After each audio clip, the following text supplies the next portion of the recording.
já foi falado da questão das autoridades centrais. Só para fazer um gancho, a autoridade central, como já dito, é uma criação das convenções de Haia, que se difundiram mundo afora. Elas podem ser exercidas por diferentes,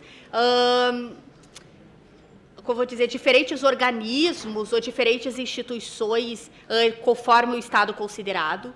As convenções de Haia disseram o seguinte, que é importante que um organismo já pré-existente no Estado possa servir para agilizar a tramitação dos pedidos e facilitar a cooperação internacional. Essa é a ideia da autoridade central.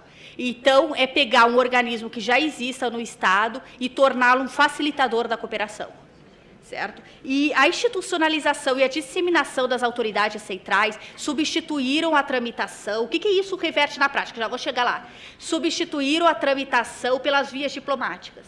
Quando havia tramitação pelas vias diplomáticas, além de ser um pouco mais lento pela questão, enfim, vou ser redundante, mas, enfim, a questão mais procedimental envolvida diplomática, havia necessidade de autenticação, havia o desligamento dessa tramitação com o processo subjacente, essa tramitação por autoridades centrais. Tu não precisa autenticar, no momento que tramita pela autoridade central, já há uma autenticação presumida. Então, cada vez que a gente lê em alguns julgados uma referência à autenticação, isso está superado hoje em dia. Não existe mais tal exigência no momento que tramite por autoridade central, tá, gente? Isso é importante, que às vezes vai fazer o pedido, pega um julgado mais antigo e isso pode gerar confusão. B, essa aqui eu amo, né? Necessidade de ampliação das autoridades hábeis a formular e cumprir os pedidos de cooperação, tramitados através das autoridades centrais, conforme os âmbitos de atribuição e competência disciplinados e cada um dos ordenamentos internos envolvidos. Certo? Ideia ampla. Há pouco tempo o doutor Baltazar levantou a questão da defesa, dos pedidos seriam não formulados pela defesa. Aí eu só vou dar um pitaco na questão, apesar de não ser a pessoa adequada a isso, mas tudo bem. Os Estados Unidos são o único país no mundo que eu tenha conhecimento que realmente eles têm uma leitura muito... Posso explicar? Vamos lá, tudo bem. Aqui é o próprio EMILAT. A ideia de EMILAT, de Mutual Legal Assistance, enfim, está atrelada a uma cooperação de Estados em prol da persecução criminal, certo? Quando isso começou a ser desenvolvido. Então, eles têm uma leitura restrita no seguinte sentido, a gente usa acordo bilateral, que é o EMILAT, no caso, assistência legal mútua, em cooperações para obter provas destinadas à comprovação de um fato ilícito, certo? Eles têm realmente tem esse tipo de visão, que não é a visão que os demais países obedecem, porque o desenvolvimento dos acordos bilaterais mostrou a necessidade de que a cooperação se dê para a compreensão ampla do processo penal e para a obtenção ampla de provas. Agora, isso não serve de desculpa, né, gente? No seguinte sentido, vamos lá. O que ocorre na prática? As provas são requeridas, são apreciadas pelo juízo como são as provas da acusação, precisam ser deferidas, e elas sendo deferidas, elas se tornam, na lógica do nosso processo penal interno, provas necessárias ao processo.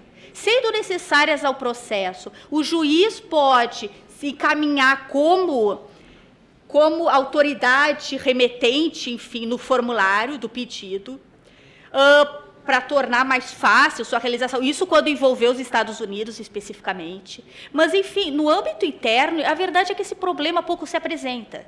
Às vezes, ele serve de alguns questionamentos que me parecem pouco concretos, só isso. No sentido assim, a prova no âmbito penal, a gente enxerga a prova como uma prova do processo, ela sendo necessária na apreciação do juízo. Nós temos um despacho, que é o despacho saneador para a fase instrutória. Ela sendo uma prova do processo, ela vai ser requerida e a ampla defesa terá e deve ser exercida, até para chegarmos a um processo justo. Então, esse tipo de entendimento mais restritivo em relação aos Estados Unidos, na prática, não representa e não deve representar óbice algum, certo? Tá. Necessidade de adaptação constante do pedido. Aí vem aquilo que eu estava falando para vocês, do respeito e do carinho mútuo, para que não dê separação. Vamos lá. Porque os pedidos hoje de medidas, gente, eles estão cada vez mais complexos, mais difíceis de serem compreendidos. E muitas vezes há uma necessidade de uma troca de informações entre as autoridades envolvidas para que se chegue num consenso do que se quer e do que é possível ser obtido. Vamos lá, vamos por partes, tá? Vamos concretizar. Patrícia da vida quer fazer um pedido para obtenção de uma medida, tá? Pega um formuláriozinho e começa a preencher. Tudo começa daquele formulário que a gente pode pegar do site da PGR e do DRCI, formulário básico. Aí a Patrícia aqui começa a pedir. A Patrícia foi educada num juridiquês. Então, a linguagem no pedido já é o primeiro problema que começa aí. Começamos a não falar, já começa assim, a vara, a subseção, o ofício, não sei o quê. Aí já começou a complicar por aí, né? E não por isso é difícil. A gente começa a se sentir perdido. Mas eu não vou dizer qual ofício eu pertenço, qual vara eu trabalho, qual subseção que eu estou, nada. Aí já começou o problema. Aí dizer o pedido em termos coloquiais. É arresto, é sequestro, é constrição. Agora, a lei de lavagem, gente, foi mudada uma parte para tirar a terminologia de sequestro para pôr constrição patrimonial, porque o pessoal fica discutindo se sequestro e arresto é constrição patrimonial ou não é. Então, vamos lá. Aí vamos dizer que com muita sorte, amor e carinho, eu terminei meu formulário e ele é inteligível para alguém no Brasil. Para o juiz, ele é inteligível para o meu colega. Aí eu já vou ter conseguido um ponto. Aí começa o outro problema. Isso tem que ser traduzido.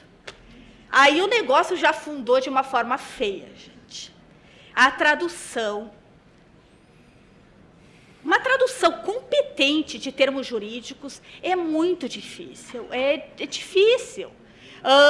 Por causa da especialização dos tradutores, o nosso Centro de Cooperação Jurídica Internacional, está aqui a Geórgia representando, que faz um trabalho maravilhoso lá, substitui os tradutores, e rompe contrato, e começa outro contrato, e é o diabo a quatro, e tem empresa respondendo processo administrativo, não sei o quê, porque é difícil tu obter uma qualificação satisfatória. Então, assim, o pedido que já não era bom, fica muito pior, tá? E isso naquelas línguas que a gente consegue entender que ele ficou pior. Vamos lá, o inglês, o espanhol, e para quem é mais inteligente, o francês e talvez o alemão. Eu no alemão não cheguei, então tudo bem. Vamos lá. Foi traduzido. Aí foi encaminhado. Eu pedi, vamos pegar um caso bem problemático, que é simples, assim. Pedi o interrogatório de uma pessoa, olha o caso da primeira vara. O interrogatório achando que aquilo, não fui eu que pedi no caso concreto, mas só para... Achando que aquilo, assim, realmente, interrogatório, meu pai, qual o problema que vai dar chegarem lá e interrogar essa criatura? Chego, faço o pedido do interrogatório. Chegou lá no outro país, mal traduzido. O outro país, na época que o interrogatório começava o processo penal, o outro país não aceita interrogatório antes do término da instrução probatória. Não aceita que a pessoa seja intimada para ter que comparecer no juízo para poder ou não ser interrogado. Enfim, tem um trâmite diferente em termos da oitiva do processado. Parou tudo, né? O que já estava mal ficou pior, se tornou possível de ser cumprido. É isso. Vamos lá. Medida patrimonial, mesma coisa. Eu faço o pedido.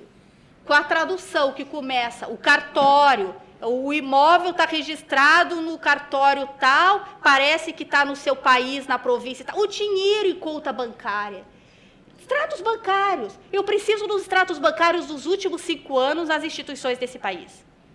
Gente, Estados Unidos não tem um sistema financeiro interligado como nós, e que tudo se comunica para o Bacen. Precisa-se saber o banco específico no qual a conta bancária. Mas a Patrícia da vida pediu os extratos bancários do período da pessoa, chega lá, não tem como cumprir, não tem aba do banco. Por que eu estou falando tudo isso aí para vocês?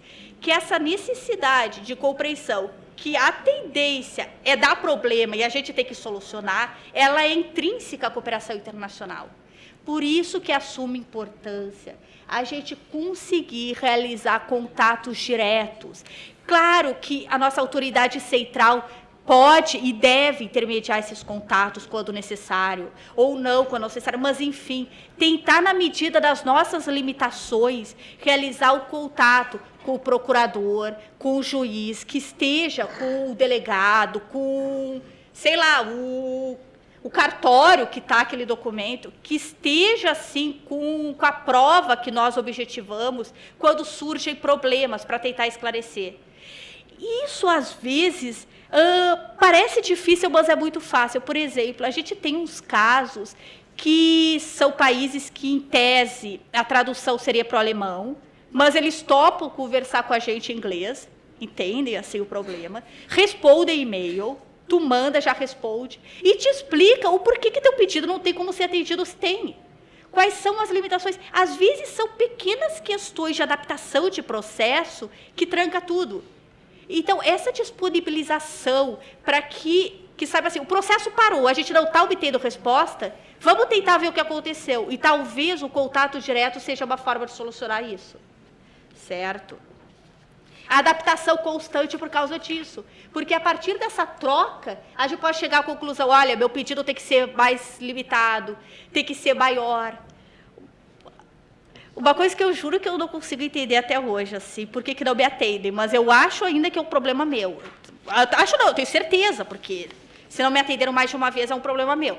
Vou dizer, eu costumo pedir a obtenção de dados bancários de um período X e sempre ponho ali que, se não tiver dados de todos os períodos, que sejam remetidos os dados do período que haja, que existam, assim.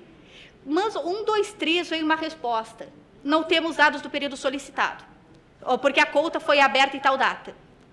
Aí eu sempre fico assim, mas, meu Deus, tudo bem, mas por que já não me mandaram o que tinham? Não tem o resto, azar. E a gente faz igual, gente. A gente dá uma de interpretação restritiva no atendimento dos nossos pedidos várias vezes. E talvez, assim, seja o problema dessa troca, da ausência do intercâmbio para facilitar a vida. Então, essa questão, adaptação constante. Vamos sair daí. Vamos lá.